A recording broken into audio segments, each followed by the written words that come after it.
प्यारे बच्चों, ये बताओ, आप कभी बाजार गए हो? Yes ma'am. क्या खरीद के लाए हो?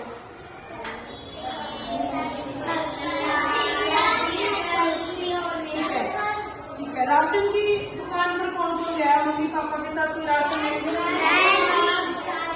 गए हैं? Yes ma'am.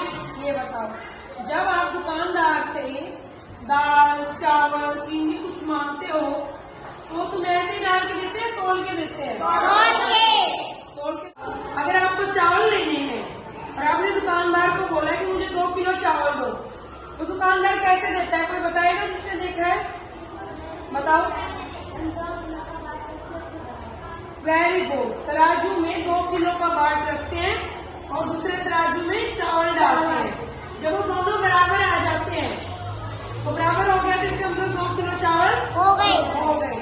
तो चलो बच्चों, आज हम अपनी गणित की कक्षा में पाठ 9 पढ़ेंगे, मीना और पिंकी की तराजू। तराजू का काम क्या होता है? तोलना, वजन बताना।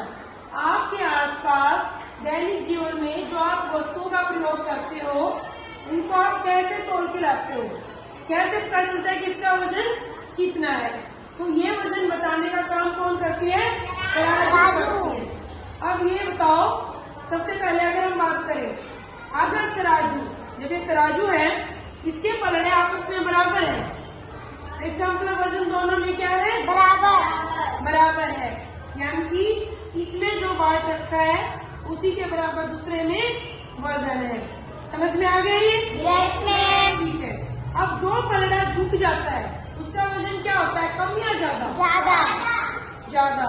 और जो पलड़ा ऊपर होता है उसका वजन कम होता है। ठीक है। तो चलो यहाँ पे हम एक एक्टिविटी करके देखते हैं और पता लगाते हैं कि किस वस्तु का वजन ज्यादा है और किस वस्तु का वजन कम है। चलो, सबसे पहले यहाँ मेरे पास एक पेंसिल है और एक ये इसका शॉर्पनर है। ठीक है, करके देखें किसका वजन ज्यादा है और किसका कम है। हम एक पलड़े में रखेंगे, ऊपर करो बेटा, रखेंगे पेंसिल और एक पलड़े में हम रखेंगे शार्पनर। अब ध्यान से देखो, कौन सा पलड़ा नीचे गया है? शार्पनर। तो शार्पनर का वजन ज्यादा है कि कम? यानी कि जो पलड़ा झुक गया उसका वजन क्या है? और जो ऊपर चला गया उसका वजन क्या है? कम। शाबाश। तो चलो, यहाँ पे मेरे पास ये 3 डिस्पोजल गिलास है और एक ही डिब्बी है। किसका वजन ज्यादा बताओ? डिब्बी का। करके देखें।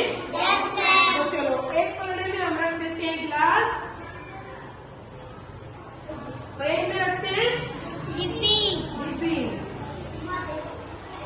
बताओ आप। डिब्बी वाला पलड़ा क्या चलाया? अब नीचे चला गया तो इसका वजन क्या है? तो चलो, आप अपने घर की और वस्तुओं के नाम भी बता सकते हो या घर पर जाकर अपनी तराजू बनाकर आप इनको अनुमान लगाकर बता सकते हो।